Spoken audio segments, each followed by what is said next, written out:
Maryland Environmental Service. So it's a hefty portfolio, and I'm thankful to all of you who I work with pretty often, many of you in that portfolio. So thank you for your partnership to date and for what we have coming.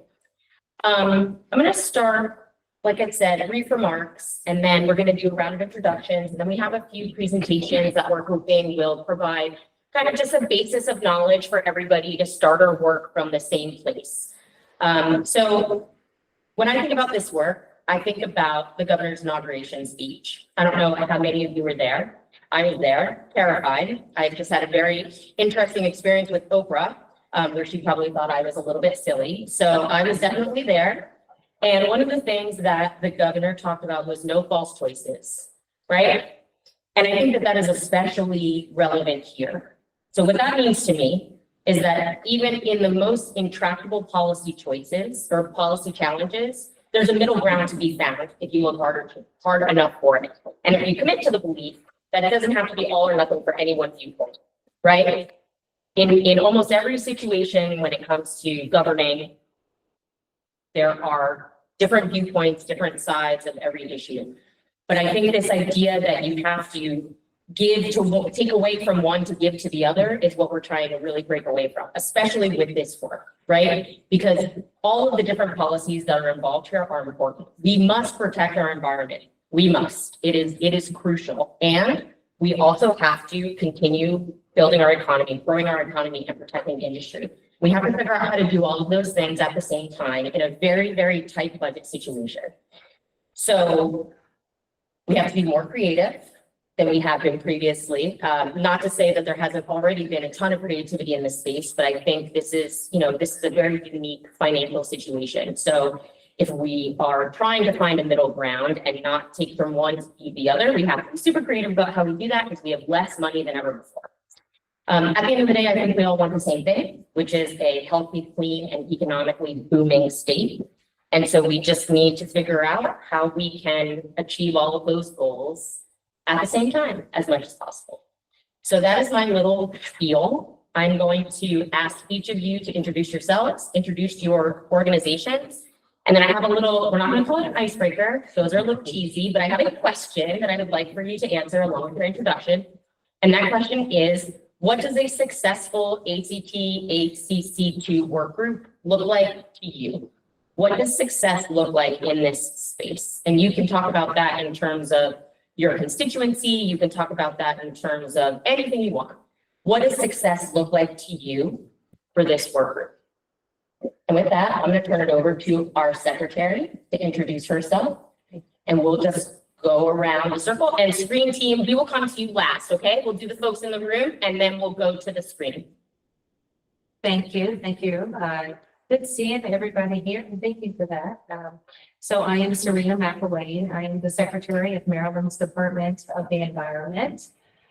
Again, I've been really excited about working with all of you in this context, and I think we're going to really have a robust and interesting conversation. What I'd like to see come out of this work group for success for me is that everyone is given the opportunity to just be, to just express yourselves, your issues, your concerns, and everyone respects what you say and what each other say. It's a free area, it's a free space, and I just would really love to see all of us free to speak and be. I think that's a good goal, Secretary. Sir? Hi, thank you, Shannon. Good afternoon, everyone. I'm Delegate Danny Stein on the Environment and Transportation Committee, and I guess my goal would be for us to have recommendations regarding moving forward with the ACC2, ACT regulations, provided the challenges to the congressional action are successful in a way that's doable financially, that will be supported by the market. And so that's what I'm hopeful that we can achieve. Thank you so much, Delegate. Chair, Joe McAndrew, Assistant Secretary at the Maryland Department of Transportation.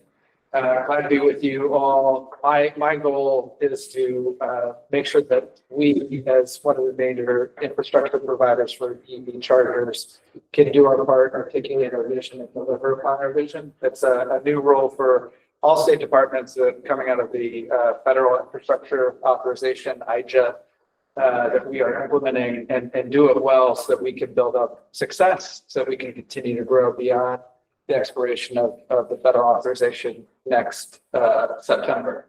So we've got a lot of work to do. We've got some legal wins that are supporting us in that endeavor. But at the end of the day, you know, if you think about a stool, success, in the larger macro conversation here, we need infrastructure, it needs to be reliable, it needs to be accessible. And I think that's the role that NDOT plays. That we can get it. We're looking forward to doing it.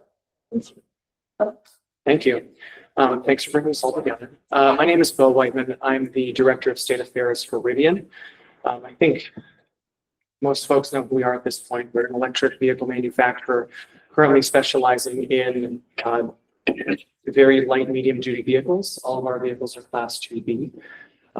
Pickup truck, SUV, last mile delivery van, and notably in the first half of next year, we will begin deliveries of our smaller mass market product, which we lovingly call the R2.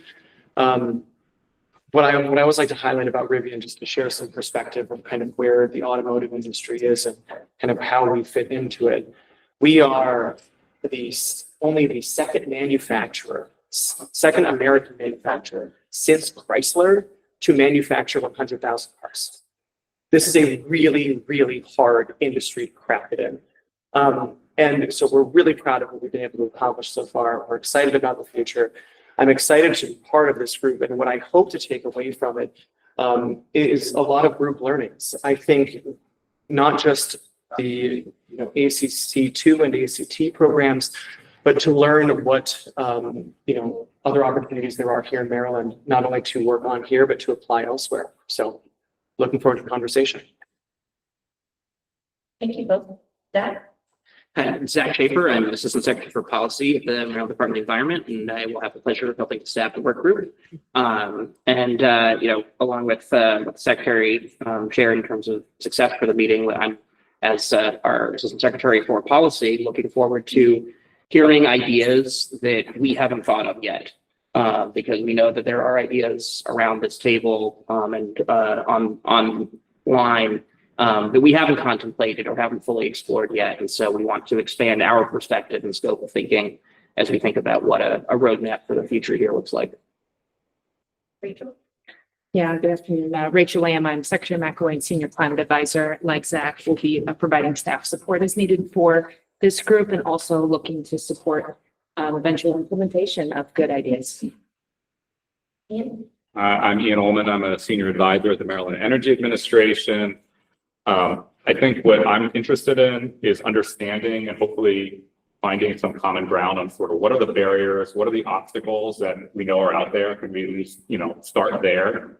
And also hopefully identify some real opportunities that are out there, how to leverage them. I know that, Shana talked about how we're in a really challenging fiscal environment, but we do still have some fiscal resources. And so how should they be deployed? What's the best way to do it? What should our priorities be? I think those are questions that I would hope to find them interesting. Thank you, Ian. I'm Lewis. Absolutely. Thank you. Lewis Campion. I run the Maryland Motor Truck Association. We are about 1,000 member companies that run from one individual who might get his truck every day up to UPS and FedEx as my biggest members around the globe. And really, I think what we're looking for as an industry is a realistic pathway that overcomes some of the hurdles that the industry faces to widespread adoption of zero emission vehicles.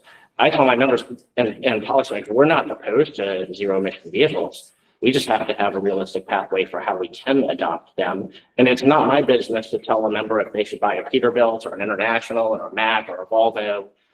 At the end of the day, they pick the truck that works for them best. And right now, there are a lot of hurdles that don't allow them to do that in this case. Thank you. Peter Kitchmore, I'm the president of the Maryland Automobile Dealers Association. We represent 300 franchised new car truck dealers across the state of Maryland. We're going to be the ones primarily tasked with selling or are selling these vehicles.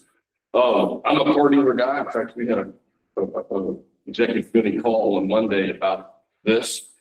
And they said, okay, what's the number? You know, we're about 11%. Let's work with this group to find some policies and procedures to move that number higher as quickly as possible. I think ultimately that's what we want to see. You know, there's some impediments in the way. Shane, you're right. There are financial impediments. Federal government certainly didn't help last week with the incentives, but that's what we have to deal with. And so we would like to see work with this group to come up with policies. And there's things that my members know we need to do better. And there's things that we can suggest and think can looked at. We want to get the number up as quick as we can. Hi, my name is Ben Baker. I'm a senior advisor at the Maryland Public Service Commission. I've also had the opportunity to run Maryland Public Service Commission's EV work group and another state work group dedicated to EV charging reliability. Should have run this one.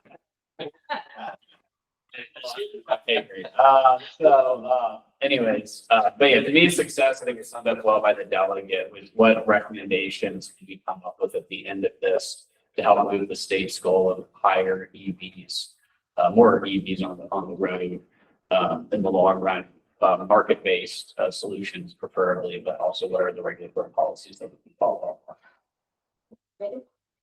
Hey everyone, I'm Megan Conklin. I'm Maryland's Chief Sustainability Officer, so I handle climate and environmental policy for the governor.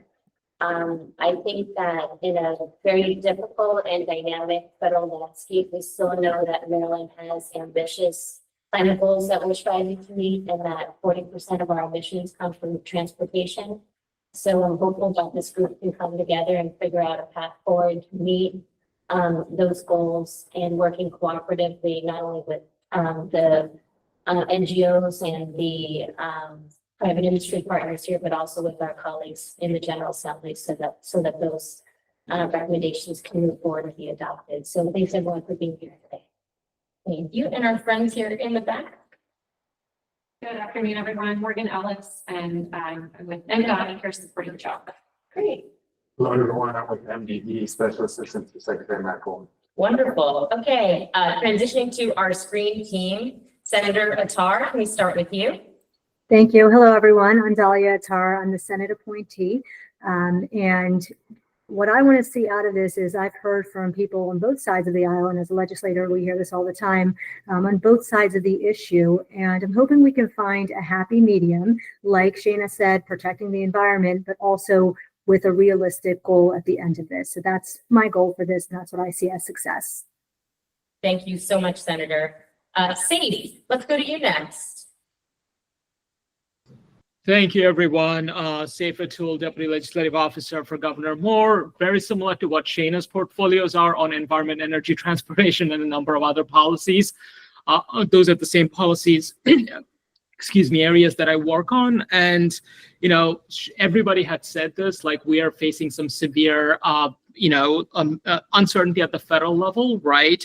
And I'm hoping that, together this collective body will provide the level of certainty for Marylanders, both the consumers and the business owners. That could be a national model. So I'm really excited for this work group to convene and work through. Thank you, Shana. Thanks, Sadie. Okay, moving on. On our screen team, Cynthia Williams.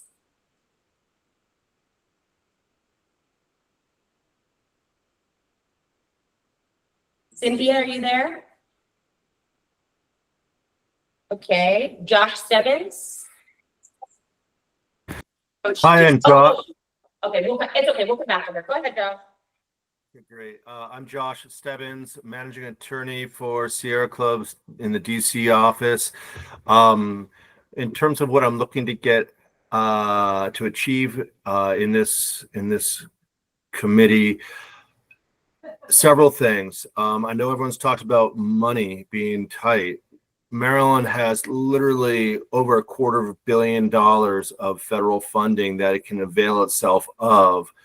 But we need to make sure that all the stakeholders are effectively working together to realize and implement and use those dollars. These are unusual relationships. We are going to need people from the PSC, from the Attorney General's office, from DOT, from other grant recipients, to be able to have effective conversations, including with utilities. So I'm looking forward to building those relationships, identifying those solutions, and identifying pathways forward. I think there are a lot of solutions that can be implemented that can get us to not only reduced carbon emissions, but also much safer air for folks that live in more urban areas in the Baltimore and DC metropolitan area. Thanks so much, Josh. Cynthia Williams. Good afternoon. I'm Cynthia Williams. I'm the Global Director for Vehicle Compliance at Ford Motor Company. I'm happy to be here with you all. My view of success is working together to develop flexible goals that align with market realities. Also, new thinking that educates consumers about the benefits of zero emission vehicles that drives demand. And then also being open to new technologies that also meets the goals, the environmental goals that we share. Thanks. Thank you, Cynthia. Let's see, Ramon. Hello, everyone. Ramon Palencia Calvo. I'm a Senior Director at the Maryland Legal Conservation Voters. The Maryland Legal Conservation Voters it's a nonprofit organization. We work with community members, and we activate them to take equitable and just political actions for clean air, clean water, and climate resilient communities. I also direct our CHISPA program. It's a program that works with Latino communities to ensure we have a strong voice to protect our communities, our health, and the environment. And as far as the benefits, outcomes, I want to see that whatever we're discussing, whatever arrive to in this transition, it benefits those communities that have been historically have been neglected, overburdened, underserved communities are part of this transition. And we're talking about, improve air quality in our communities, along some of those transportation corridors and industry frontline communities, access to electric vehicles for communities that have been underserved and lack access, charging infrastructure, targeted investment along some of the corridors that are highly polluted. So those are the outcomes that and how success would look in this transition. Thank you. Thank you, Ramon. Dr. Cook. Hi, thanks. I'm Dr. Dave Cook with the Union of Concerned Scientists. I'm a senior scientist with the Clean Transportation Program. The Union of Concerned Scientists is a nonprofit advocacy organization that works to put rigorous independent science to work to solving our most pressing problems, including climate change. I'm in the Clean Transportation Program since transportation is the largest source of climate forcing emissions in the United States. In terms of success, I think we've seen pretty clearly over the past couple of years that industry disinformation has had a substantial impact to derail Maryland's progress towards a zero emission future. So I guess I would view success in some of the same light, which is that, coming up with a set of recommendations on how Maryland can utilize all of the tools it has available to put the transportation sector back on a zero emission future. And I hope my role is really to, counteract some of the misleading information and rhetoric that I think we've seen over the past couple of years. Thank you so much. Nida, did I say that correctly? If not, please correct me. Hi, it's Neda Dalemy. Hi, everyone. My name is Neda Dalemy. I'm an attorney and vehicle electrification manager at the Environmental Defense Fund, which is a nonprofit environmental advocacy organization. My goal here is to prioritize equity and access in the formation and implementation of policies that bring clean air, clean environment, and fight climate change. Thank you so much. Chris Hoagland, I see you snuck in up there. Good afternoon. Thanks for having me, Chris Hoagland. I'm a member of the Peanut Gallery today. I'm the director of the Air and Radiation Administration, the wing of MDE that works on vehicle emissions standards. And I'm interested in getting less air pollution affecting Marylanders' lungs and less fuel expenditures affecting their wallets. Thanks, Chris. Darren from MDOT. Good afternoon. Thanks a lot. I joined Chris in the peanut gallery here, and I'm here to support both Joe and Morgan, who are in the room. And my interest here is in noting that Maryland has made a lot of progress on this front. And I'd love to see us continue making progress in spite of headwinds. Thank you. Thank you. I see one other MDOT staff member. Sorry, I have terrible eyesight, so I can't read your name. Hi, good afternoon, everyone. This is Amanda Hinn from MDOT. I'm also here to support Joe and Morgan in the room. And I mean, similar to what's been previously, I'm interested in just making sure that as we are working towards our clean car and climate goals, that we have the infrastructure to support the growth of those vehicles. Thank you. Great. And as you all know, this is a public meeting. We have a member of the public who is joining us on the screen. So just flagging that for everybody. Is there anyone else who I missed in terms of introductions? Yeah. Great. Okay. We are going to move on. Can everyone on the screen see the presentation? Should say ACC2 and ACT work group. Great. Okay. So we're going to start here. This is mostly just some logistics for all of you, and then we'll move into the more policy parts of our discussion for today. Next slide.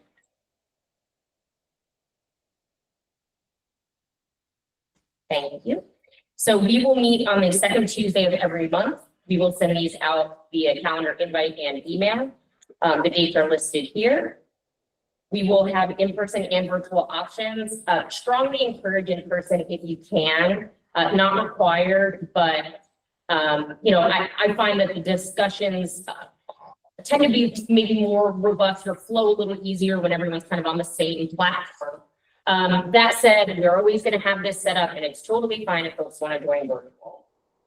Your main points of contact from staff level here are going to be Megan Conkling, who's Chief Sustainability Officer out of my office, and then Zach Schaefer from MDE, who's our Assistant Secretary for Policy. Next slide.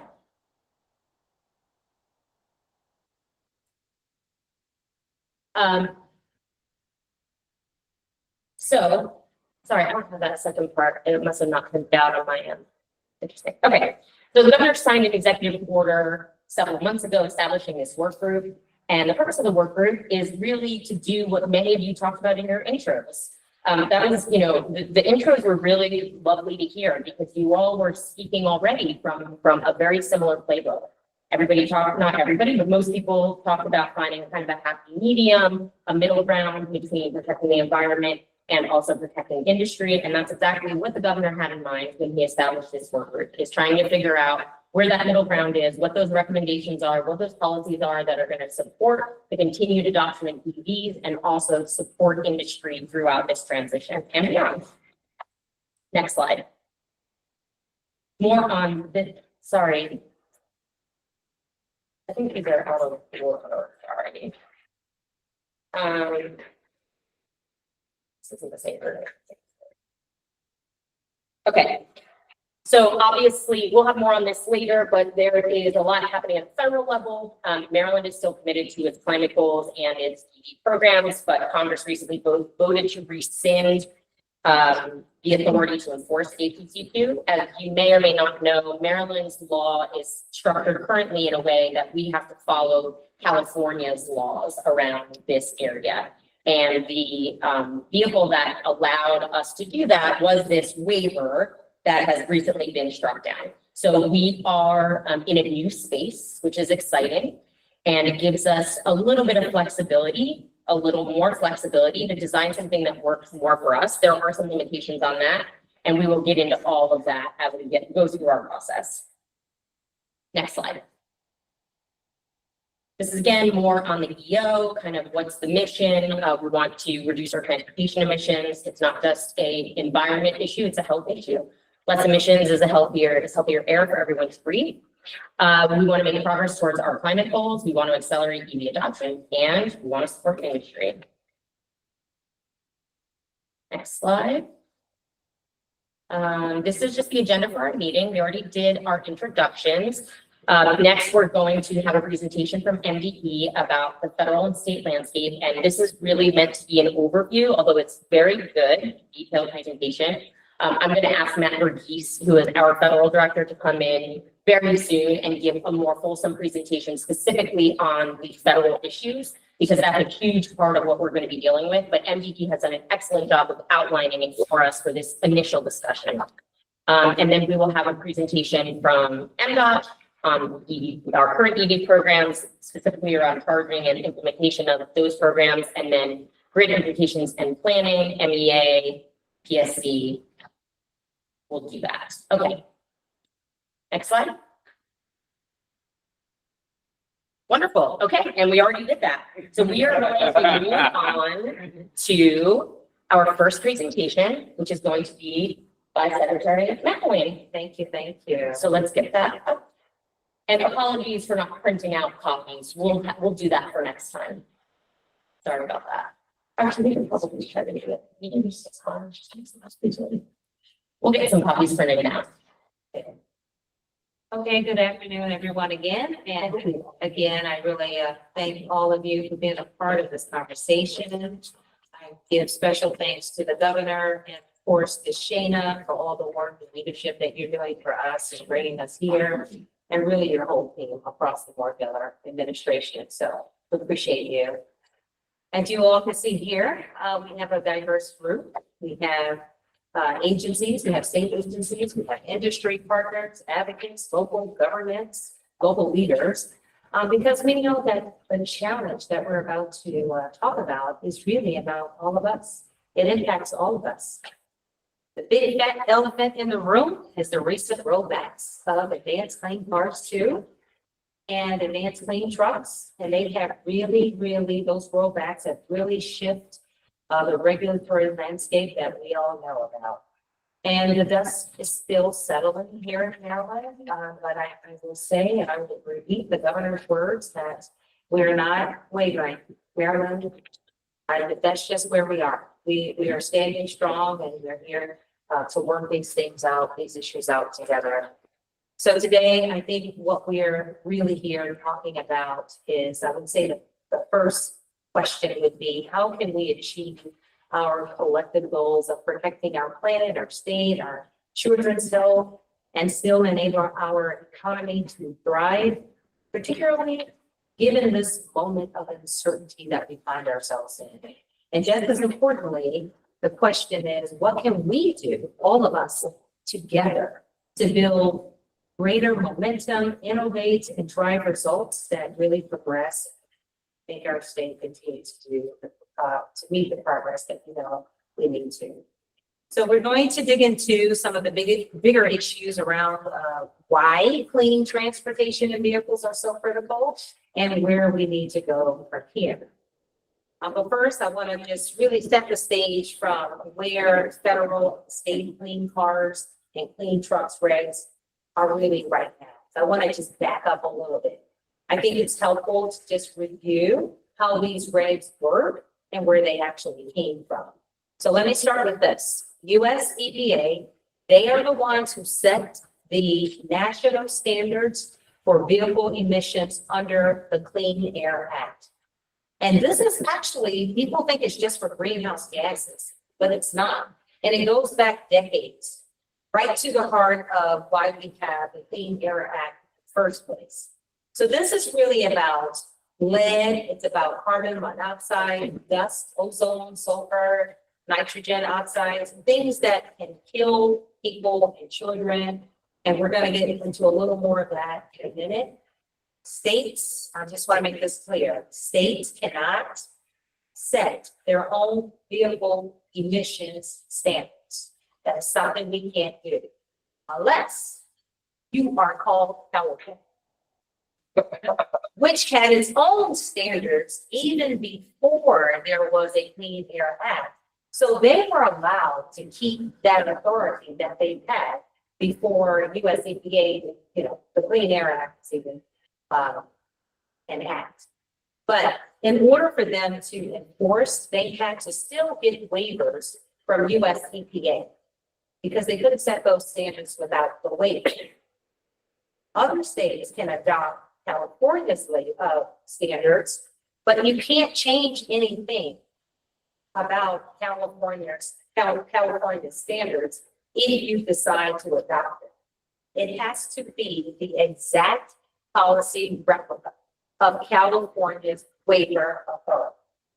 And that's how California started regulating greenhouse gases in 2007, and then ACC 2, ACT. That's how those regulations were born, and that's what we're here to talk about today. Now, there's actually a whole suite of other federal laws, tools, and investments that historically have played roles in this space as well.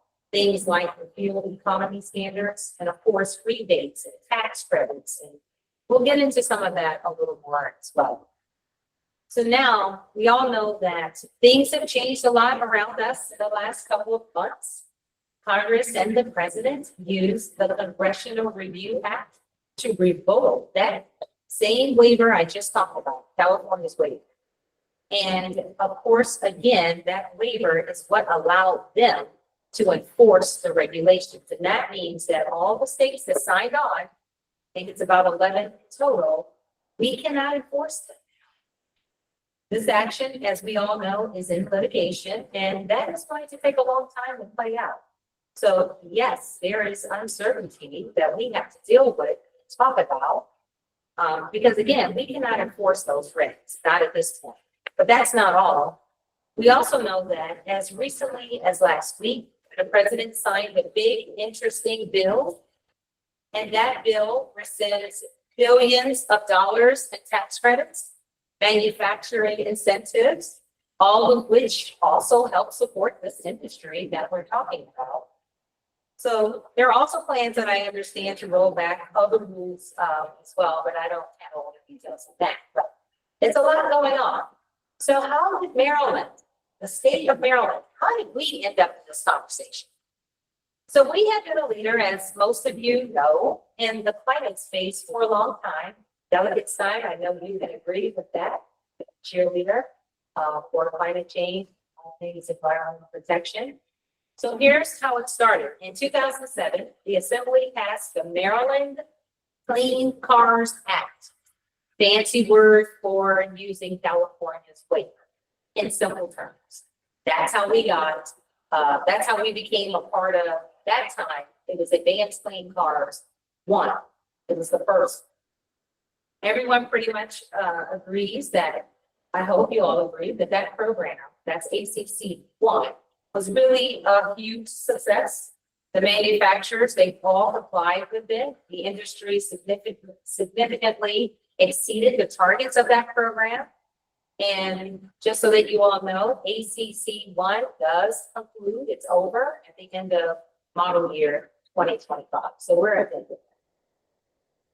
However, although we're at the end, I want to make this clear, although we're at the end of model year 2025 under ACC 1, it does not, its manufacturers still have to meet those targets, or do not? There are any new targets. Only the new ones, not the 2020. Sorry, do we have hard new targets? Not yet, not yet. Okay, yeah, right, okay. So let's fast forward to where we are today. The Moore administration, with this, as we all know, has a very, very deep commitment to climate and health. And in keeping with the national landscape at this time, we adopted the California's ACC 2 when we first started, when the administration first started.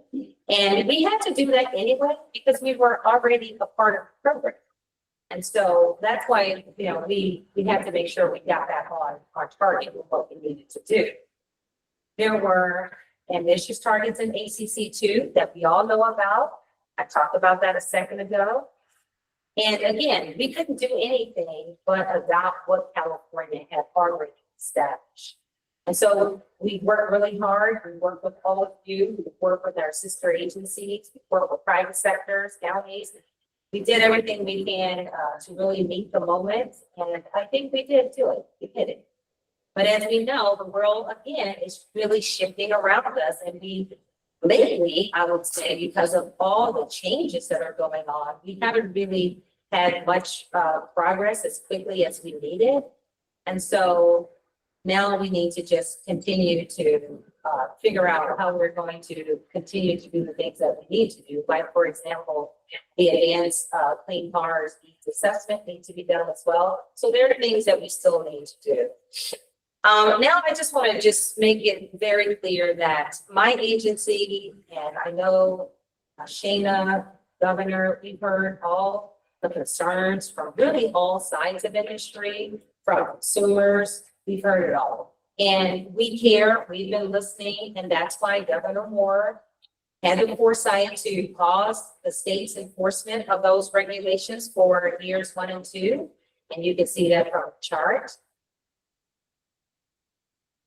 So now I just want to step back a little bit more and just really refresh one more time on what all of this means. So why do we have these programs in the first place? I guess the next one. Are you on the next one? No, it's still this slide. Sorry. 6? Sorry. On slide 6. Okay. Okay. So I just want to step back a moment, just kind of refresh. So why do we have these programs in the first place? And why this conversation is so important to all of us? As you can see, there are 3 sets of drivers for why we want these programs to succeed. They're critical to helping us comply with the federal Clean Air Act pollution requirements. They're essential for protecting the health of Marylanders and the environment and reaching our climate commitments. And they are really important drivers for innovation and consumer choice. So let's spend a little time, just a moment, on Clean Air Act requirements, because we don't talk about that a lot when you hear about ACC 1, 2, and ACT. So I want to talk about the Clean Air Act requirements. Okay. I hope you all are enjoying this really. They are. They're loving it. The antique image of EPA. I hear. So EPA sets the national limits for things like lead, ozone, dust, and other pollutants. And we're not even talking about greenhouse gas emissions. We're just talking about pollutants in general. So these come from many places, like, as we all know, power plants, gas and diesel cars, trucks, forest fires, industry, and even households. So we have a requirement as a state, all states, to meet and attain levels for all of those pollutants that I just talked about. And we have to submit our plans to US EPA and show that we're achieving these reductions that we're required to achieve. And we do that again. I think it's on a yearly basis, have to submit that report. If we fail to meet the attainment levels, and I think this part is really important.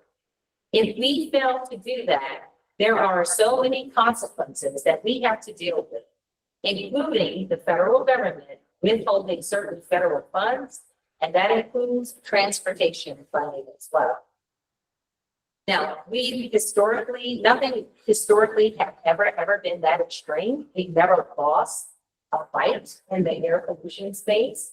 But we're in a new territory now with EPA. And so now I believe that we have to be careful and we have to make sure that we are meeting those attainment levels. So here's the good news. When we set our minds, obviously, to do something, we have the right, and what that means, when we have the right policies, the federal and state policies, we get results. And this chart here is really important. Because over the last 20 years, we have made so much progress. And we are now in regular attainment for most regulated air pollutants in most of the counties in the state. So we're doing good. We're doing okay. And even for ozone, which is one of the hardest pollutants to control, we've made so much progress improving air quality over time. And you can see that as well. So this is the impact that when you have smart federal and state policies that are targeting emissions from a wide variety of sources, this is the result that you get. But while, and that's like, but even though air quality has improved, we still have a whole lot more to do and to go.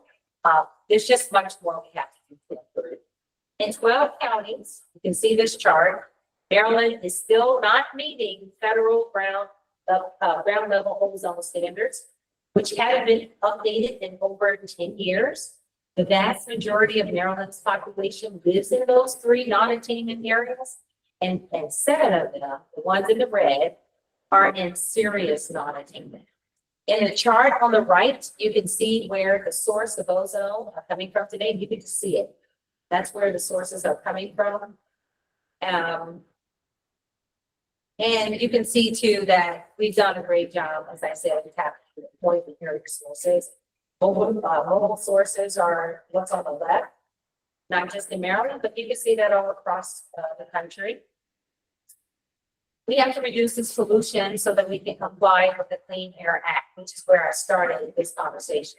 And if we don't start doing things like cutting electric vehicles or, areas in which we have the most pollution, it's going to be even harder for us to meet those standards. And so that's why this is really important. Next slide. Now I want to talk about the health and climate implications of spreaders.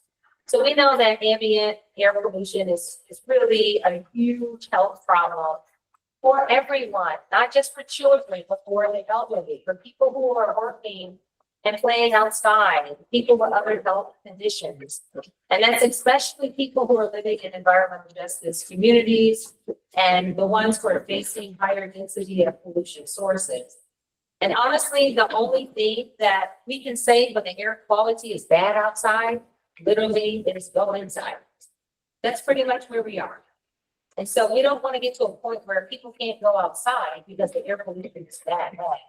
And so that's why we're really counting on all of us in this room to really think about the tough work that we have to do to help reduce air pollution, really as a whole, and reduce the health effects that I'm talking about. And so I do want to remind people that it's not just air pollution that really becomes a problem. Air pollution is water pollution too. So it impacts the bay, it impacts our ecosystems. So there's a lot of problems when you think about air pollution as a whole. And just to drive this point home, look, I want you to look at this slide and look at the EPA analysis, if you can see it, of the benefits of when we reduce some of the worst contaminants. And you can see that very clearly. You have the charts in front of you, I believe. We avoid hundreds of thousands of early deaths in adults and children. There are fewer incidents of asthma, less heart attacks, and millions fewer hospital admissions and lost school days and work days. All those things are a benefit of when we are taking air pollution and reducing it seriously. And again, these benefits are for everyone. Next slide. I want to talk now about climate. Transportation is Maryland's largest source of greenhouse gas emissions. It is where we get the biggest bang for our buck. It stands now at 40% of our total emissions. And I know you won't hear that a lot, but it's just where we are. That's where we have to focus our attention. And it's been pretty stubborn over the last 2 decades in terms of, just really reducing emissions in that area. But even as we are reducing emissions from the electricity generation, industry, and other sources, it's just that area where it's really hard to get the reductions that we want. Next slide. I know this chart will be very familiar to some of you. This one comes out of our climate pollution reduction plan. All of these trajectories will, of course, shift in light of all the recent actions that are happening around us. And of course, that includes ACC 2 and ACT and the hard choices that we have to make in Maryland. So we need to really be serious about hitting the targets in the Climate Solutions Now Act. And the only way we can really do that is to stay laser focused on transportation, because again, that's where we're going to get those carbon reductions that we need. Next, I want to spend just a real brief moment on how these policies can really drive innovation and provide more choices for consumers. Okay, so here's where we are with EV adoption in Maryland.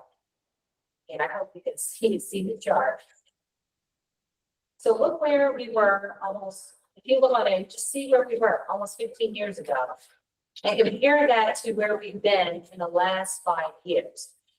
We have done in Maryland, we have more than 139,000 light duty EVs on the road today. And that's because honestly, people are buying EVs and they're buying them, as you see from the chart, at higher rates than they ever were before. So we're doing well, we're doing good, but we have, again, so much more that we need to do. I think this is evidence that when we're coming together and thinking about what is that smart roadmap that we need to move the needle, I think that number can go up even more, even in light of all that's going on in front of us. So I want to talk about the impact of smart policies now. So when you have well-designed regulations, they are the catalyst for innovation. And when you have innovation, the way we have in Maryland, and the way we've been talking about, particularly with electric vehicles and everything else that we've used innovation for, the consumer went, and we went too. And I know that this is a very busy chart that I can hardly see myself, but here's the point. People who live in the ACC states had far more choices of vehicles to buy than those people who live in the non-ACC states. So that's policy. Policy is driving the progress. That's more choices for consumers. And that's more opportunity really for automakers and auto dealers that are here in this room. And we see the same trend, if you see on this chart, for trucks and other larger vehicles.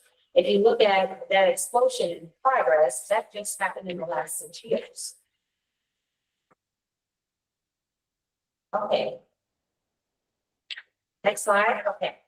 So when we look, I can tell you, I fully appreciate the challenges also. I do want to make this clear that has been brought to us, again, to the administration. I talked about this earlier. We cannot ignore the facts that these policies, the regs, the incentives, the partnerships, all of that is driving progress, but we still know that there are problems. There are issues that we need to talk about and deal with. And we have been listening. Our eyes have been open. We've been listening to all the concerns, and we've heard many of you in this room. So, for example, we've heard concerns from automakers and dealers about their struggles to meet ACC2 and ACT. I know that there have been a lot of fears about how to meet those requirements, particularly with the climate today, with all the federal rollbacks and just the uncertainty that we talked about. I get it, and we all get it. And for example, I've also heard from dealers that they're concerned that OEMs, they might start sending gas vehicles to other states to meet the requirements. That is an issue. We also heard from stakeholders that they want more flexibility. They want to count more hybrids and plug-in hybrids. We get it. That's a concern as well. We heard concerns that deploying charging at multifamily housing and heavy-duty charging infrastructure is going to take time. It's going to take resources. We agree. We also know that the cost of the EV vehicle is an issue. It really is an issue. But I do know that those prices are starting to drop. But then you add on the additional issue, which is the federal rebates. I think they're going away next month or so. September 30. Yeah, so they're almost gone as well. And so that's another issue in terms of getting people to want to buy EVs. So I've heard it all and I agree. And I think this is the perfect time for us to really talk about what is the path forward.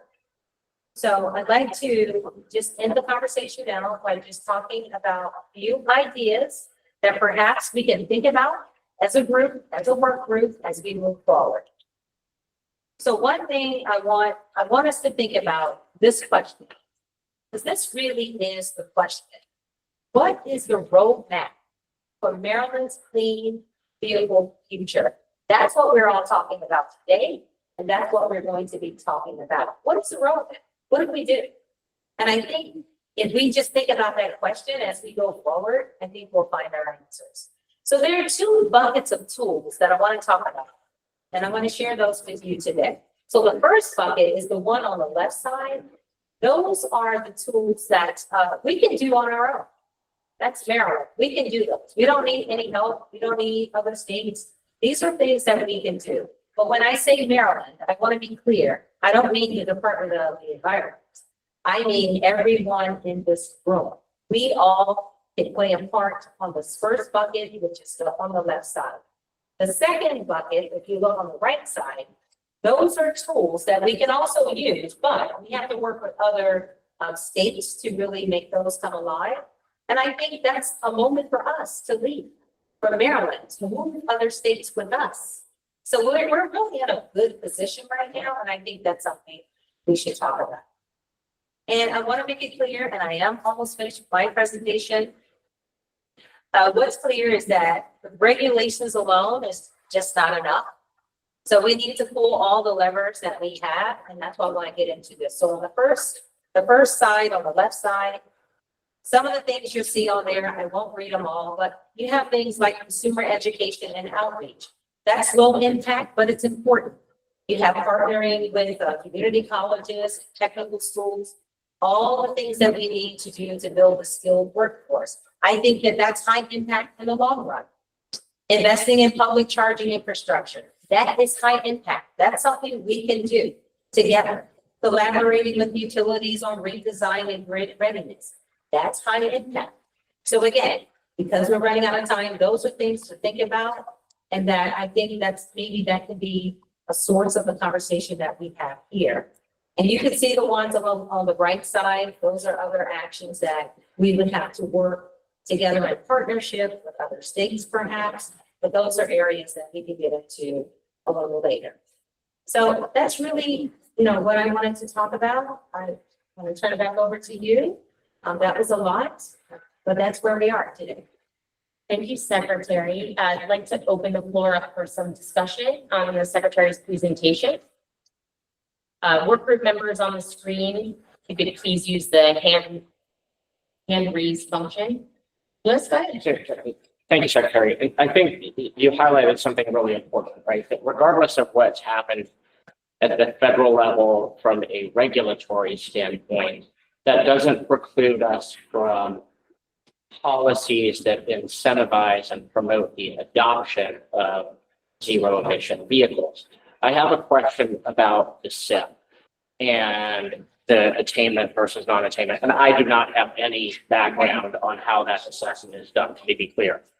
So under the Clean Air Act, when the state submits its SIP and it's determined whether or not they're in attainment or not, do they assess it for specific pollutants, or is it more of an aggregate? So for example, is it you're in attainment for NOx and particulate matter, but not for other areas? How does that occur? I have no background.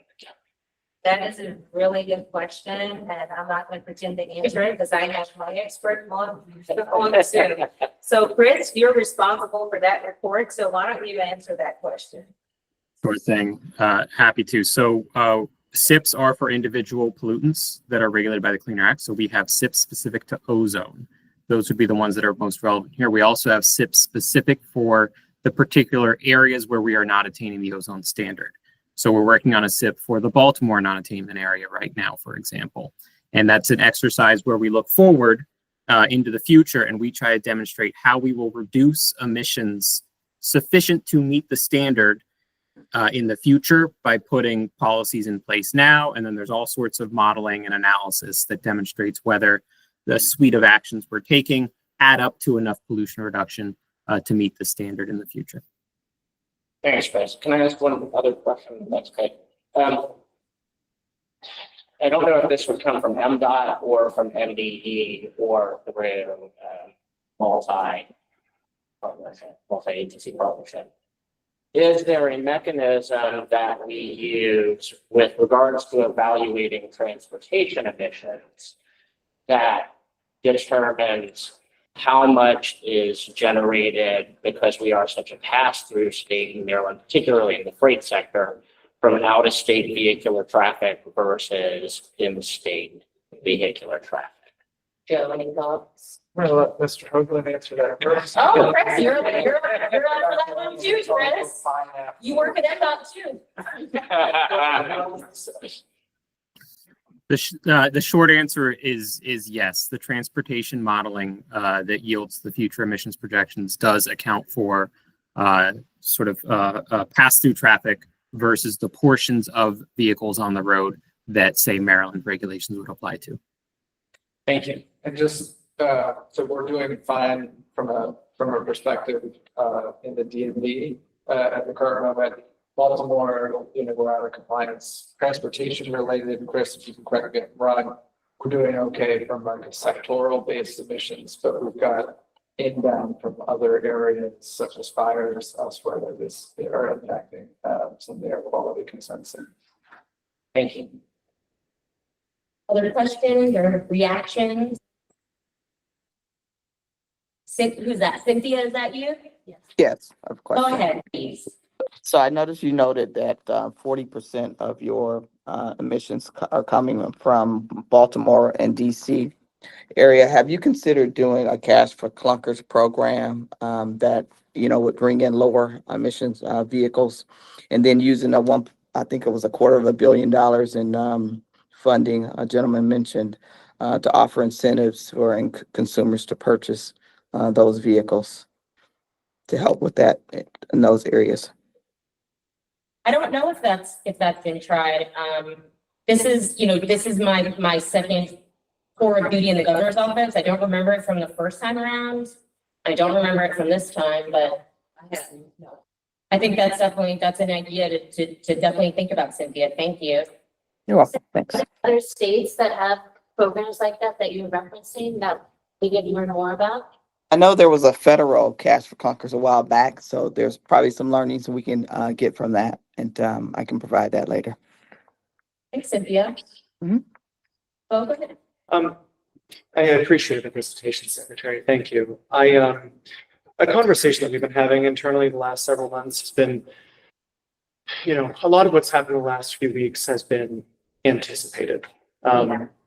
We may disagree with some of the, foundational ideas that, dictated that decision making, but here we are, and we knew that we would likely be here. And so what we've been thinking about a lot is, and I think what this group can really succeed at is, how can we break down barriers for consumers to kind of make the obvious choice? Because where we're sitting in so many instances, if we have two products that are similarly priced, similarly capable, one is electric, one is gas, but I live in a row house in Baltimore and I don't have off-street parking, that's a problem. And that's a policy problem that we here can solve. But kind of these are a lot of the ideas that we've been batting around, is kind of how can we kind of take policy, speaking as the manufacturer, kind of away from being manufacturer focused and towards being consumer focused. Charging is a lot of times one of the most obvious ones, but I mean, virtually every study that's been done demonstrates that the overwhelming majority of EV owners will never go back to buying a gas car. That once you've got one, you're done. But I'll say one last thing. One of the kind of misconceptions I hear a lot traveling this country is from rural lawmakers who insist that infrastructure is the problem. That I live in a rural community. I have a charger at my house. I've never needed a public charger. I'm easy. But I also split my time in DC. And I now have a 140-mile range Fiat 500 as my second car, which I love. But also, there's like no level 2 in DC anywhere. So, food for thought. But kind of that's a direction I'm really interested in exploring with this group in particular. Because I'm sorry, as you noted, like some of these big things, like it's just not possible to do. Right. I think that's one of the reasons why on the chart, I don't remember which one it was, where you had the buckets. The first thing is, we talk about consumer education and awareness. We have to do a lot more now, more than ever in that space, so that consumers can understand the benefits. You know, just why choosing an EV is really not all about greenhouse gas reduction. It's about Never changing the world. technology. It is. And we have to be honest, there is a problem. We have a problem with charging infrastructure. So yes, that's why we have a lot of consumers saying, we love the EV, we want the EV, but you all of us, we need to deal with the fact that I don't have charging. And so yes, it's something that I think we should talk about and get into a little more on how we move the bill in that area, because that's where we're going to get a lot more progress if we can get customers on board. Other thoughts or questions? Oh, Yeah. Doug? Thank you. Thanks for your presentation. Appreciate it. I guess my question goes to the federal litigation, the challenge to congressional action that California has filed, and realized that would probably take years as opposed to months to figure out how to go to the Supreme Court. But I'm curious to know what our options would be in the event that California wins. And if California loses, I assume that their waiver will go back in place.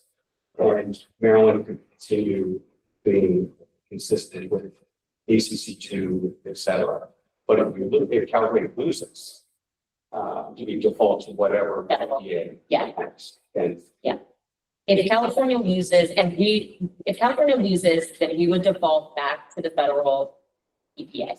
If California wins and our law remains the same, then we would be back on the waiver. If this work group comes up with recommendations that change that law to no longer tie us to California, if that's where we land, and I'm not advocating one way or the other, then that would obviously change the landscape too, right? So I think But they know too, well, they can know that the governor and out will also be a part of it, right? So we still can't enforce. So even if they do lose. right. The enforcement part of it is still, we're still on that delay. But I think the ultimate question of what we do depends on what our law looks like. Nita? Hi, it's Netta. I had thoughts about the previous question, so if Josh has an answer about this topic, please go ahead. Yeah, just on that topic, there is a third possibility, and there's precedent for it, which is that there can be a voluntary agreement reached between, for example, California and the other OEMs that other states could then join, where there is an agreement on progress towards achieving goals during the pendency of litigation. It provides certainty and clarity for OEMs as well as for the states. And I'd be happy to speak about some of the federal funding programs and what they can do for charging infrastructure at the right time.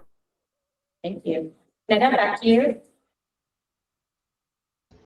Thank you. I just wanted to offer that a state that came to mind that has some kind of cash flow clunkers like program is Vermont. They have a Replace Your Ride EV rebate program where vehicles that are 10 years or older that run on gas or diesel are part of the rebate trade-in process.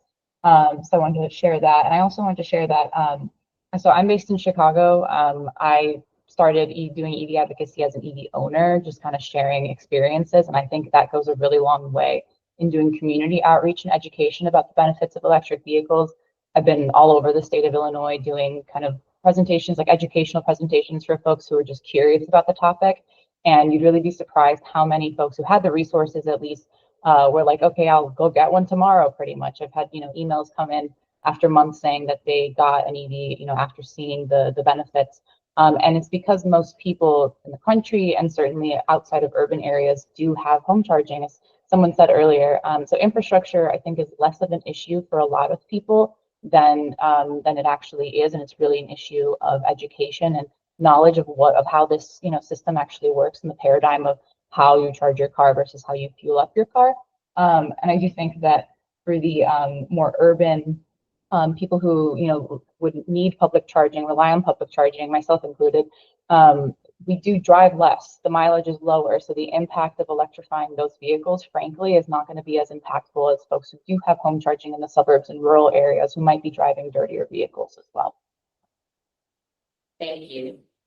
Any other questions or comments on the Secretary's presentation before we take a little break? I didn't think so. And we're gonna take a little break. Let's give it 10 minutes. Let's come back at 1:15-ish, like 8 minutes. Okay? Screen team will see you at 1:15. Yeah, we can do it physically, right? Yeah.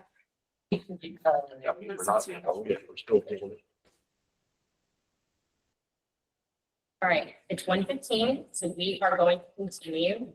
We've got maybe 30 minutes more worth of presentations for you from MDOT, the PSC, and MEA. And then we will have a discussion. Talk a little bit about our next meeting and what will happen in between now and then. And then we will break. Sound good to everybody? Sounds great. Okay, so I'm going to turn it over to Joe McAndrew, who is going to give you a presentation about Maryland's charging infrastructure. Thank you. Thanks, Morgan, for providing the slides here today. Put to the next slide. As Secretary McElwain highlighted on one of the slides, we've seen a massive, rapid increase in EVs and plug-in hybrids on our roads in the state of Maryland. But we've also seen a large increase also in our EV infrastructure as well. You can see on the slide the number of registered EVs as of last month, but we're also seeing an uptick on our EV charging. We've got 1,400 public charging stations supporting our EVs. That's roughly 0.66 ports per 1,000 Marylanders. This is DC fast chargers, which we're on pace to hit our goal by 2031. That provides roughly 180 to 240 miles range in charging per hour. We are largely targeting the deployment of these DC fast chargers near our federally designated alternative fuel corridors, as we have principal interstates and highways throughout the state. And then we have a number of level 2 chargers as well that take a little bit longer to charge, providing 10 to 20 miles of range of charging, typically in a 4 to 10 hour period. Next slide. So a quick overview. MDOT's primary role today in this discussion is twofold. One is, or threefold. One is implementing and deploying federal funds that are authorized through the Infrastructure Investment and Jobs Act. 2 is administering the state's EV tax credit rebate program, supported with our funds from our friends from MEA. And then 3rd is, making sure that we're adequately informing the public on what we're doing. So first, these are the federal programs that we are currently and/or expecting to receive federal funds for. The first one that has received the most attention is the NEVI program. I cannot remember the title of that bill that Secretary McElwain coined, an interesting bill. The big interesting bill. We in the transportation space saw some cuts, but by and large were kept pretty at status quo state in that bill. There's some additional funds for U.S. Coast Guard and for our aviation friends, but the surface transportation bill is intact. We've also received a big win in the courts a couple of weeks ago. The state of Maryland, during with coalition states, won a court case in Rhode Island that overturned the stay on funds and the lapsing is what they were ultimately trying to achieve, I would imagine, on NEVI funds that Secretary Duffy and the Trump administration were after. So the court basically gave us a preliminary injunction for the coalition states to start to spend NEVI funds. The stay on that court case lifted last Wednesday, and we are moving forward to implement our funds as if the letter on February 6th didn't show. Federal Highway Administration has already sent us a letter saying as such. All of our plans and our previous appropriations of funds are back online, so we can move forward. We have an active procurement out for what we'll call the round 2 of NEVI chargers that we're trying to site and complete full build out of our alternative fuel corridor network of chargers, DC fast chargers. That procurement round closes in late August, and we will be doing promotion to make sure that the industry is aware and that we have a successful procurement. But that's a huge opportunity. We've also got a $4.3 million grant to fix the broken chargers throughout the state. Roughly 44 broken chargers will be funded with that. In partnership with our friends at MDE, we secured an $80 million grant, the Clean Corridor Coalition, to electrify with EV charging infrastructure for medium and heavy duty vehicles going up and down 95. Those funds are under agreement and obligation. So unless something crazy happens, those funds shall be spent on chargers as intended. We've got an $18.5 million grant. This is not yet under obligation, so it still remains at risk, but it would ultimately do something similar to what we're doing on 95 on I-81, I-78 with our partners in Pennsylvania and New Jersey to build out a medium and heavy duty vehicle charging network there. Then finally, we have a federal formula program called the Carbon Reduction Program. The state receives roughly $95 million of funds to invest in programs that are proven to reduce carbon from the transportation system, carbon emissions. Round 1 of that program, MDOT awarded funds throughout the state, both to our agencies, but to our local partners, funding 164 new level 2 chargers, 17 DC fast chargers, and 114 fleet EVs throughout the state. We have a round 2 funding portal. That round 2 has closed, and we are reviewing applications as we speak. Next slide. So what we have on the state side are EV tax credits, and then we have various efforts afoot for promotion, organizing, and strategy. First, on the EV tax credits, NBA administers a tax credit up to $3,000 for qualified electric vehicle purchases. That program receives roughly $8.25 million in funding per year from MEA for us to administer. And since 2010, that program has been oversubscribed, quickly depleting funds at a faster rate. As you can see from that chart from Secretary McAvoy, more cars coming online, more folks asking for those funds. We deplete those dollars relatively quickly. Last year, I believe it was in January. This year, I think it's going to be in Q1 of FY26. So demand is there. TBD how long that demand goes, but from the charts you can see it. Next, we also administer the Zero Emission Vehicle Infrastructure Council, chaired by MDOT, chaired by Darren on the screen there. Largely being built to disseminate information, coordinate, and move together in partnership towards the zero emission future that we're after here in the state. We also have Maryland EV, which is a consumer-facing resource hub. Again, getting information out to consumers, sharing information. Then we've also got a dashboard to share how we're doing on the EV registration, EV infrastructure front. So that's a little bit of what we're doing. I think the biggest item that I want to pick on that, between now and the next time we meet, we love one-on-ones with various folks. But in 2024, the governor signed an executive order that focused on climate and created the climate subcabinet. But one of the tasks of the department was to create the zero emission vehicle infrastructure plan for the state. And we're doing that right now as we speak.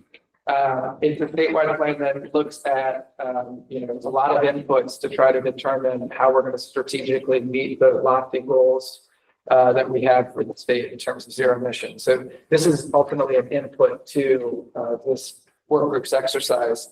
As you can see, we're looking for actions and recommendations targeting EV sales, charger deployment, reliability, grid integration, public engagement, and communications. Many of you have a role in that. And so we're planning on completing that plan this fall. But if you can go to the next slide. We don't want to do that without, so, you know, you can either flash your phone up and take a screenshot there and schedule your one-on-one. You can also walk over to Morgan, share your card, and we can schedule a meeting, but ultimately your inputs are informing what we're doing. We were planning only one scenario for our bullish zero emission vehicle infrastructure plan. Unfortunately, or fortunately, depending on the politics, there was a change in our federal administration, so we decided we needed to look at different scenarios in light of changing federal partners. So ultimately, we're looking for your input to inform our plan, and we can come back and I'm sure we'll have ample time to discuss what our plan says and ultimately, you know, how it can inform this body's work. That is what MDOT is up to at the moment. Very good. Any thoughts, reflections, questions? So the chart, the 5 programs, the federal programs, and those amounts. So are you saying we've either gotten that money or we're definitely going to get it even after the bill passed? So these monies we are going to be able to use toward returning it. So I will caveat that yes. So these funds are funded and appropriated through the Surface Transportation Authorization at the federal level, the Infrastructure Investment and Jobs Act, not an IRA. Well, Clean Corridor Coalition is, but that's under agreement, fully obligated. They will be breaking laws if they put that money back at this stage. Which doesn't mean they won't. And I'm not asking anybody to guarantee. Yeah, I Okay, think that. that net thing at 63 million, there's a good chance that we're going to be able to get We, that amount. I would encourage all of your friends to, yes, we are planning to move full steam ahead. We have round 1 procurement out that is charging 130 new DC fast charging ports at 22 sites around the state. We just recently broke ground at the first NEVI funded charger in Grantsville last month. And others will be breaking ground soon. All of those chargers will be online by spring 26. We've got roughly $50 million more to deploy throughout the state. And that's what we're looking to do on round 2. If we can build out the full alternative fuel corridor, then we're going to start moving what's left into community-based level 2 charging. So, do these programs, it sounds like you've answered my question, so let me preface this. Do these programs require a state match? And it sounds like you've already financially accounted for them as you've talked about kind of the distribution and implementation plans. They require a match. Oftentimes what we're doing on a matching basis is finding a private partner who's willing to partner with us on that matching site. So for example, the Grantsville site is a pilot truck stop, I believe. And so oftentimes it is an economic incentive for a truck stop owner to put a charging facility there, largely free of charge to them, and it you know, induces greater use of the truck stop than what they can sell. Thank you. Yeah. Other questions before we move on? Joe, can I ask one question? That the NEVI funding is separate, right, from other DEC fast chargers that might be set up outside of that, right? And that might not get state funding at all. Yeah, right? so, you know, take for example, the Tesla network, right? That was largely set up and it's reliable compared to many other networks, but we can't necessarily account for it in our alternative fuel corridor build out, which has thresholds of no less, we need to have a charger no less than 50 miles apart, no more than a certain mileage off that center line, and needs to have at least 4 ports. 4 ports and accessibility for charging with payment. So there's minimum standards with the NEVI that you wouldn't find in other networks. Yeah. Thanks. Okay, moving on. Ian Ullman, I believe, is up next from the Maryland Energy Administration. Yeah, and I'm really just going to piggyback a lot on Joe's presentation. talk about some additional incentives that the state has. And we want to work in partnership on all of this. And one of the things, like Joe mentioned, the state has, a $3,000 state and vehicle purchase incentive that is massively oversubscribed.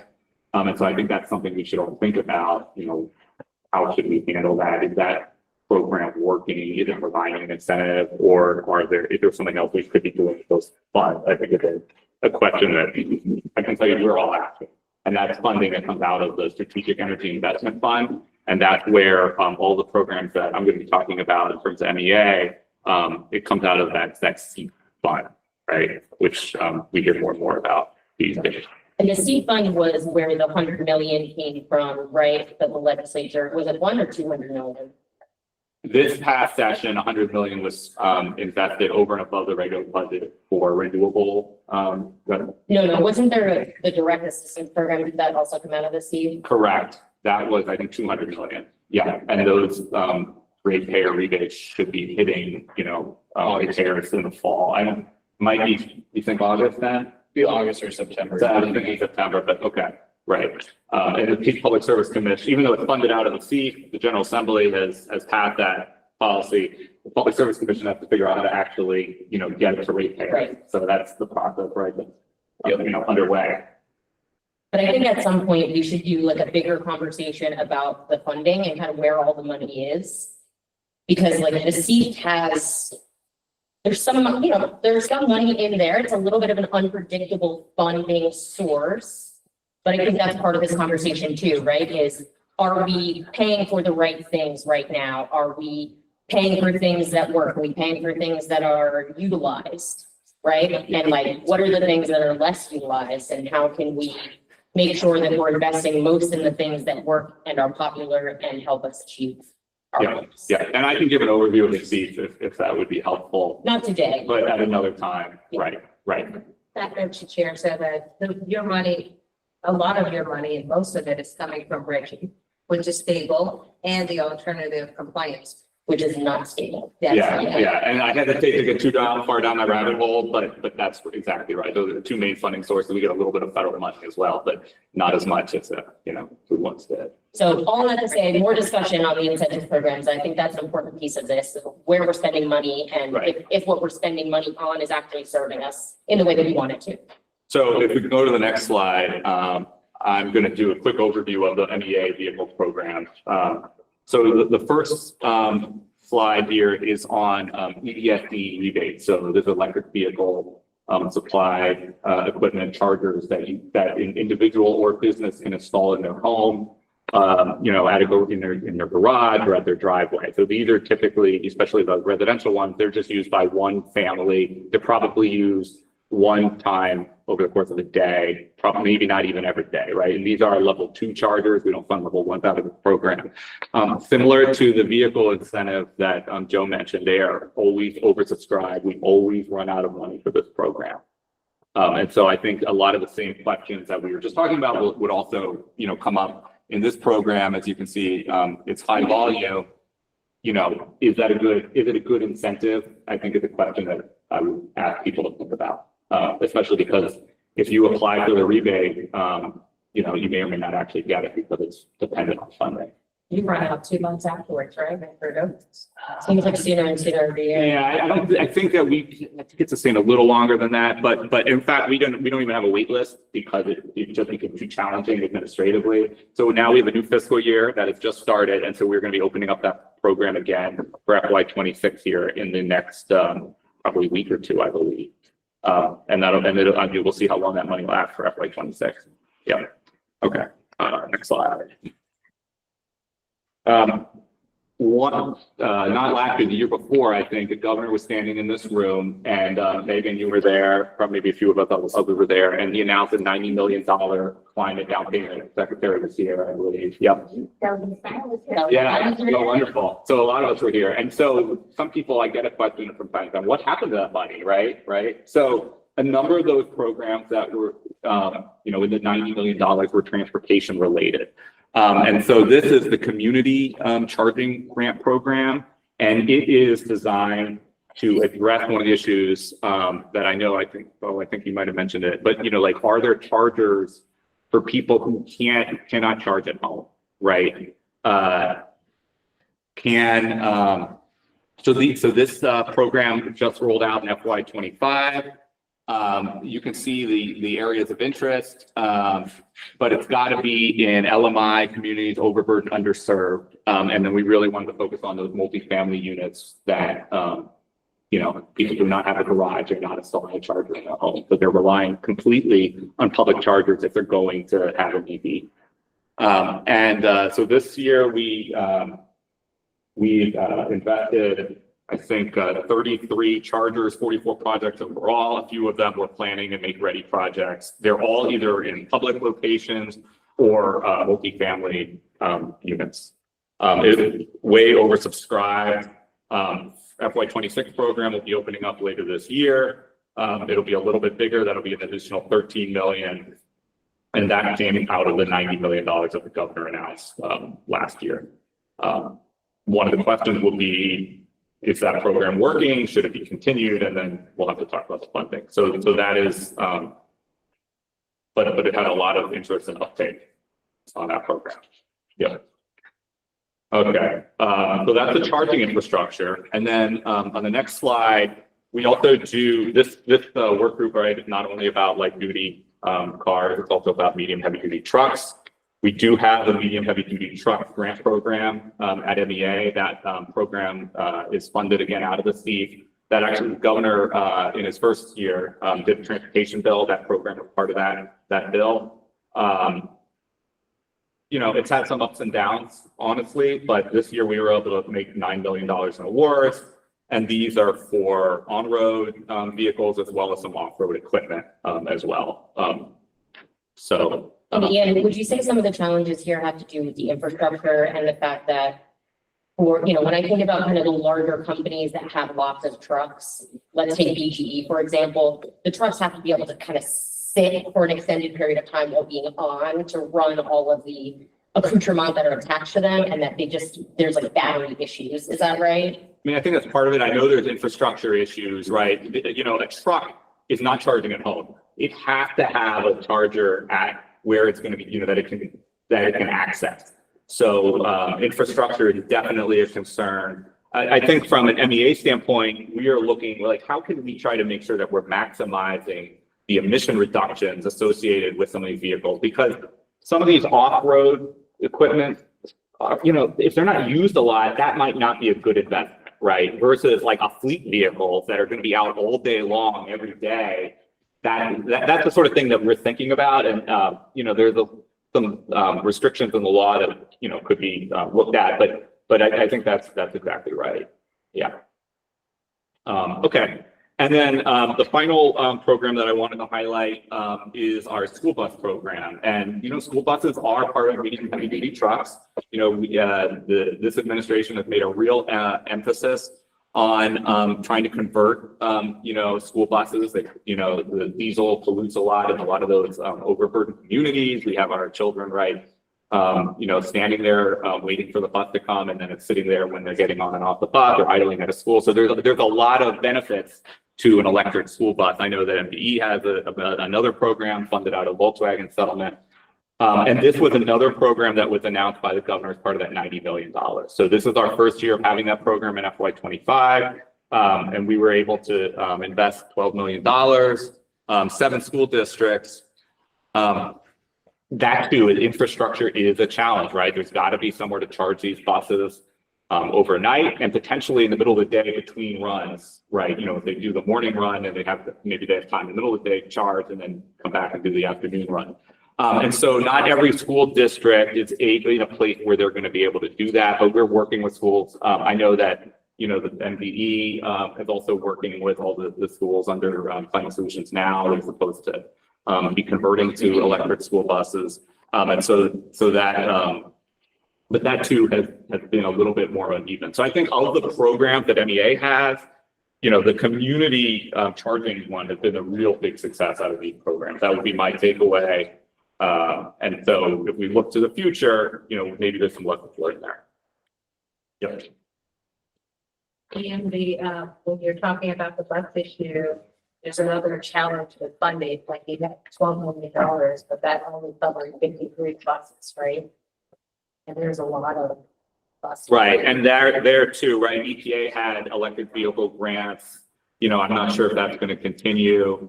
The money from the Volkswagen settlement's only, I think it's probably gonna run out this year, I think.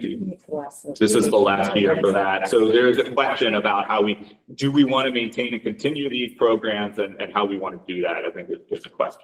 Yeah. Thoughts, reactions, folks? Just to opine on something that Ian shared. We talked a little bit earlier about the need for education and, essentially pitching consumers on these things. We also have to think about fleet operators as their own contingent in this. In our experience, there is this like fleet fear of EVs, this really misplaced notion that, well, I can't possibly put EVs in my fleet. I'm not going to put all EVs in it. And it's like, no, you would never replace your whole fleet overnight. You're going to slot in the next thing and the next thing and the next thing. The most popular fleet vehicle in the country is the Ford F-150. There is now an electric truck from Ford, Chevy, GM, Rivian, Tesla, if you call it that. All of these trucks, and Shana, to even kind of pick on you a little bit, all of these trucks have plugs that can run components all day long. The actual electricity used by our pools and whatnot is nothing in comparison to actually operating a vehicle.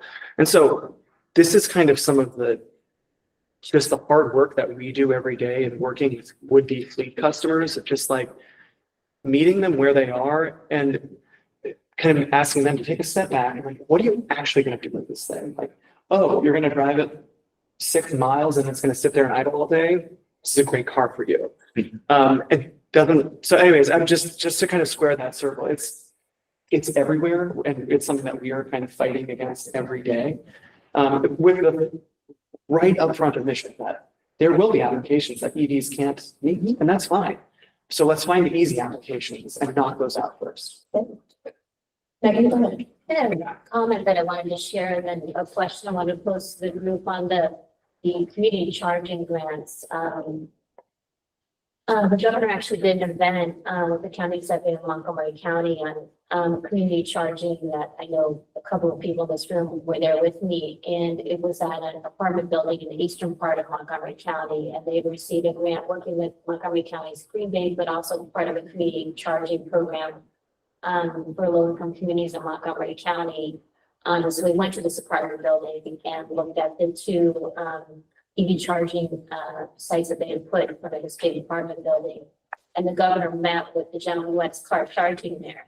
And he told the governor directly that he wouldn't purchase a gas vehicle if there wasn't the opportunity to have charging at this big apartment building. And that's just something that really stuck in my mind, that if it had been the opportunity to have charging, he would have gone with the gas vehicle when he decided to go with an EV. So I think, looking at continuing that program, since we already know is so overprescribed, is something that we should definitely think about. The other one in my mind is we know that the federal tax credit for new EVs is going away. We do have one here in Maryland, a state tax credit. But one of the other ones that's going away is the federal government had created a tax credit for used EVs that targets people who make below a certain threshold. I think it's below $105,000. So $4,000 credit from under 105. And we don't have something similar in Maryland. So that's something that I've often thought about, maybe as an idea that we could think about, that maybe down the line, an appropriate use of seed funds is to provide a similar tax credit for low-income Marylanders to purchase a used EV. Since for so many people, that's really the only option rather than purchasing a new vehicle is a used EV. So thanks for that.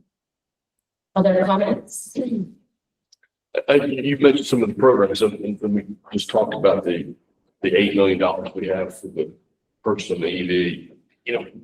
The dealers, we got a long conversation about this. The program, frankly, is more of a problem than a help, because the customer thinks either the state lied to or we lied to, because they come in March and they can't get their And I know at one point, I think it was actually before Governor Moore even came in, we just put it back in the line so that the thing kept running out earlier and earlier and earlier. I think we either need to look at maybe instead of $3,000, make it 500 so it lasts a year, or take the 80. Maybe if this community charging thing is really, you're getting way more bang for your buck with that, we want to just, we got a limited amount of money, let's get the biggest bang for the buck. We don't probably think that program at that level is, we're getting the best bang for our buck. So maybe we could use the community program or shift it somewhere where it might be more effective or lower the per car amount. But I think maybe using it somewhere else might be a better use of our resources.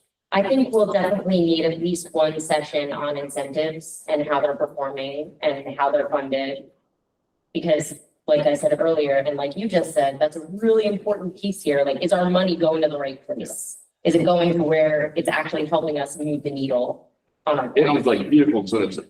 I talked to one of my dealers this morning, says when the $7,500 credit goes away, that's a $202 increase in the lease payment. It started on October 1. That's a big, big difference. The 3,000 probably a lot less. So again, maybe we can look at using our money somewhere more effective. And if you're a dealer, right, you don't want to market a credit that, you don't even know, the person even going to see it. It could be a year or 2 years. So it's not a very effective. Customers are very, and I understand that. Hey, look, I looked online, I'm getting this It says I didn't get it, yeah. And that's exactly That that is more money. money, yeah. I just think we could probably be more effective in some of these other programs seem to be working really well. Yep, and I totally understand how that's very challenging as someone who's trying to sell these vehicles. So yeah, I totally get that. Ben, do you have a comment? And then you're gonna be our last comment, and then we're gonna go to you. I guess, yeah, on the infrastructure side, so I started trying to do a little bit more homework into like the selling side projections, especially because of the change in law. I guess the type of the dealers or other vehicle makers. And this kind of gets that incentive question. Without these, what are our projections? Do you still think you're going to move the same amount? You probably don't think you're moving the same amount still. So what is? I think, and I'm trying to understand. I think it's a good question. Look, we're absolutely going to see in the next 60 days, EV sales are going to spike. Yeah. Okay. We're going to knock it out of the park. And on October 1, we'll go on vacation for a little while. At the end of the day, it's going to have an impact. The question is how much and how long. It's not a reason to throw your hand up and say, oh my God, it's over with without this incentive. No, I mean, we're going to have to adjust. The problem is for the last year and a half, EVs, especially because we've been leasing, it's not the only way everybody got the credit. They're dramatically cheaper than a comparable gasoline car. So price has not been an issue not to buy an EV for the last year and a half.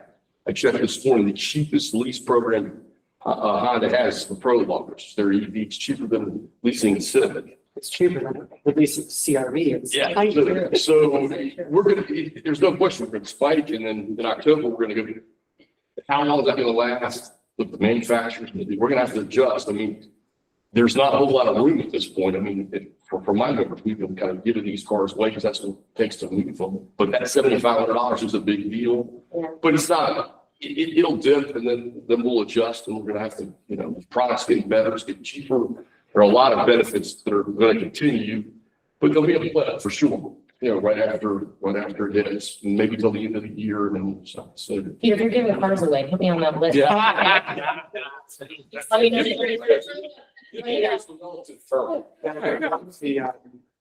one of the lesser components of the bill, kind of obviously less fanfare, was by and large preservation of, I can't remember if it's 45X or 45W, but it's a tax incentive aimed at manufacturers for domestic batteries installed in the products. And that has allowed manufacturers to subsidize the cost of our electric vehicles and ultimately pass it on to the consumers. So while the consumer tax credit is phasing out, we still have an aspect of IRA that was beneficial to the industry. I completely agree with Peter. We're going to see a blip. The NEF had a report released maybe 2 weeks ago that kind of took a first stab at it. But we're all going to kind of wait and see. I mean, from my perspective, and Rivian was already on this track, but I think you're going to see a lot of legacy manufacturers head in this direction too, of just trying to get more affordable EVs out quickly. Because this tax credit has been such a strong incentive, especially on leases, you know, these $60,000, $70,000, $80,000 cars are readily available. But if you want a $30,000 or $40,000 EV, there's like 6. So optimistically, over the next few years, we'll see that start to grow. All right. Sorry, Shane. Last comment. Just when we get to conversation about efficacy of different rebates incentives, whatever, I mean, either whatever data your dealers have and whatever data sort of public opinion firms have, because it seems like the percentage, I mean, electric vehicles have in national media, not just the past 6 months, but before that, have been taking meeting. And the percentage of the public, last poll I saw, that was willing to consider buying an EV was down to like 17%. And what don't they to turn that around? Maybe more cost-effective models, targeting the rebates maybe on chargers, but current policy is. Well, and I think the secretary made an excellent point. We talk about education, and I know every time we do one of these things, add a piece of this. I think some of the education is, yeah, this is what EV does for the environment. Most people know that. What we need to do, and this is what my people need, we had this conversation yesterday, we need to do a better job of, we need to put an EV next to a gas car and say, this EV's, forget it, leave the charging out for a second. This EV's better. It drives better. I have one. I'm the biggest car guy there is. I didn't want to do it. I figured I couldn't complain about all this if I wasn't doing it. I don't have a hard time, you know, going back to a gas car. I mean, it's better, it's bigger, it's accelerations. That's what we've gotten all the people at 11.6% of whatever we are now that wanted to be a first adopter or whatever. We need to sell these vehicles on their merits, and their merits are really good. The charging piece is a problem. The price piece wasn't a problem. It's going to be one, but that will, I think, fix itself over time. And you break down less and you pay less upkeep. I think I have had my car for 18 months. Now it eats tire, but that's part of the driver. So I had to take it to the dealership one time because my windshield wiper fluid thing was leaking. Other than that, no service. Again, that when we talk about education, that's got to be part of it. And that's kind of what my people need. We need to do better and say, hey, look. And again, I think a lot of that 17% thing is, well, I'm going to drive an SUV. Well, they don't have an SUV. Well, yeah, we've got 104 models. The reason not to buy an EV is not because you can't buy one that doesn't cheap. Except for total photo, maybe. Let's leave that out of the equation. But if you want an SUV, you get an SUV. You want to pick up, as Bo said, there's 8 of them. If you want, you know, from top to bottom, there's a model to pick, and they're really, really good vehicles. But I can say that and jump up and down all I want, but if, you know, 67% where that number comes to, don't think that that's a problem. And that's one of those we're not definitely get a handle on it. I think you're absolutely right. Peter, one thing you're making me think of too is the cost factor. Like I always brag when I get my budget bill to charge my car every month, $7. That's all the charging I do all day. If the building garage across the street, the fast chargers are free. I just used one. It's free. Slower charging. Your parking. Well, the parking is expensive. Okay. Just saying, But the it's, cost yeah, savings, yeah, it's exactly. right? Your gas. Okay, Ben, last slide, and then we're going to talk a little bit about our next steps. So, thank you. Ben Baker, with the Maryland Public Service Commission. I was asked to give a quick just overview of the grid reliability with the associated environment vehicle. So basically we're the infrastructure side of this equation. I know a lot of this discussion will be focused on getting the car on the road. A lot of what we focus on our side when we're dealing with EVs is basically the fueling and the support to go. And so that would be the infrastructure and a lot, and really in all grid planning, what we care about is the peak. We plan for the peak. And so what you can do to manage the peak contribution from vehicles to the grid will determine how costly it's going to be to support the infrastructure needed for this, and also fuel the cost of these vehicles. And so so this would be part of the larger electrification push that the state has been on. I saw some slides from MDE earlier. So back under the CSNA, we had to do an electrification study that we published in 2023. And we found by and large for the distribution system, now we're only looking for 2031, that it was going to be a manageable growth for us to handle. And part of that was these rules. I don't know if ACT2 was in that projection, but ACT1, ACC and ACT1 were definitely and so we were looking at all this. There are a couple, we have received fair criticism on some of the things that I'll have to get into here in a minute. But yeah, that's generally what we found. So those really quick criticisms. One, that was the year we ran it, was the year or two before the data center projections all of a sudden went through the roof.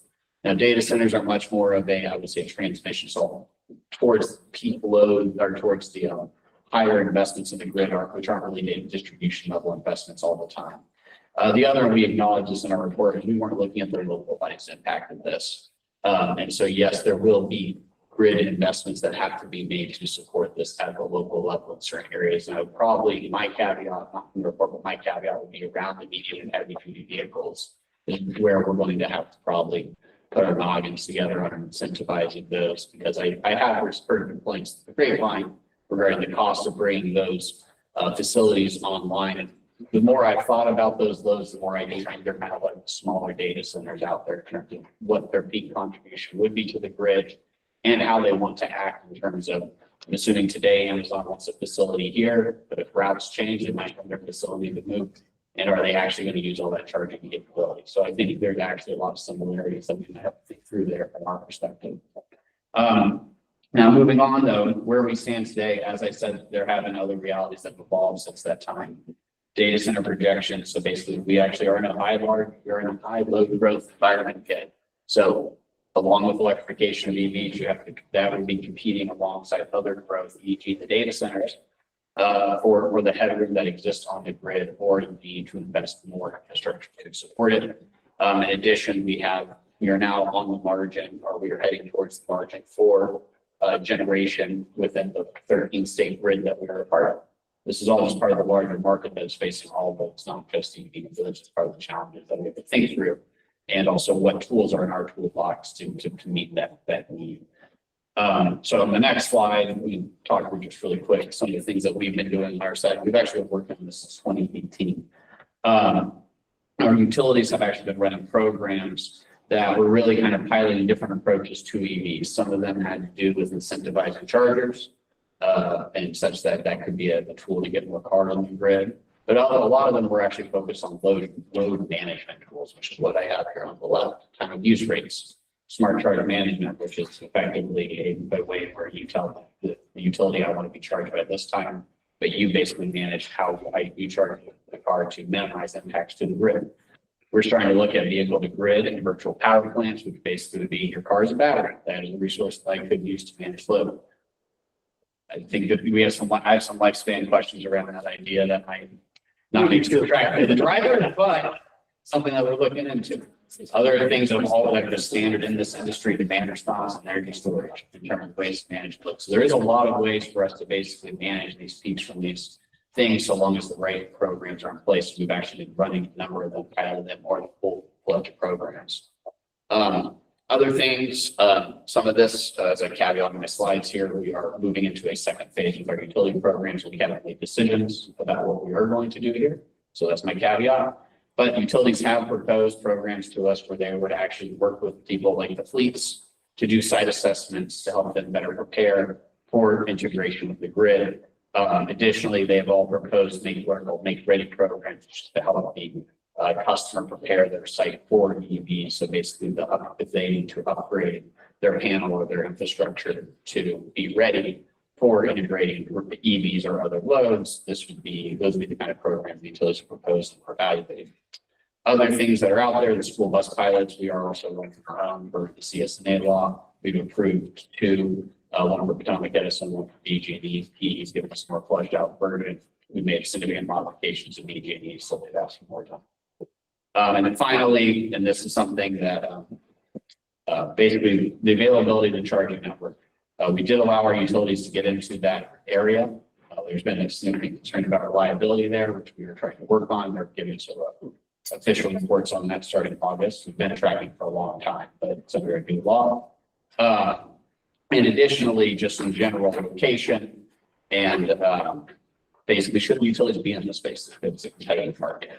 So we're actually supposed to, once MDOT finishes their ZEEP study, we're planning to work with them to figure out what is the appropriate role for utilities in this space and what kind of incentives should ratepayers be throwing at this, if any. And so, anyway, that's things we've been working on. One thing I didn't put on here was charging reliability. As I mentioned, that's a big issue within the public charging space, not just for our utility, but frankly, any EVSC manufacturer of issues in that space.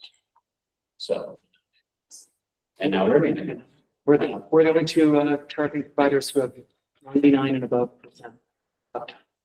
and there's something we said that the two car makers are the ones who've been having a lot of success lately.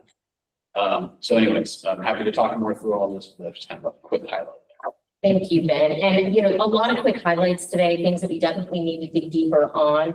We just wanted to give kind of a broad overview of all of the, and many of the topics as we could. There's more, definitely, beyond what we covered today. But I think that this was hopefully a good level setting exercise so that we can kind of jump feet first, head first, whatever you prefer, into the work. So again, the next meeting is August 12th, which is right after Mako for those of you who attend. And before that meeting, we are going to provide you with a draft work plan.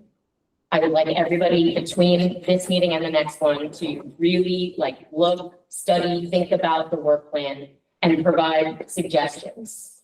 Because when we come into our second meeting, I really want to hit the ground running. So if we need to do discussions on the work plan kind of early in the second meeting, that's totally fine.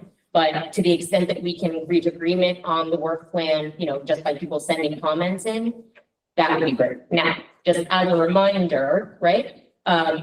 We have open meetings. And so if you were to send like an email to me or an email to Megan, that's totally fine.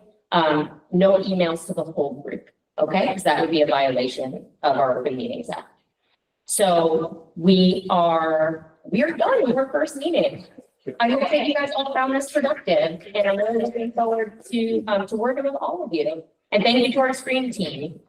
Hope to see you all soon. With one question, maybe it's for Megan, can we get a list of all The participants, yeah, I can email. them. Yeah, we'll email, That'd be great. a list and also the presentations, and they'll also be online.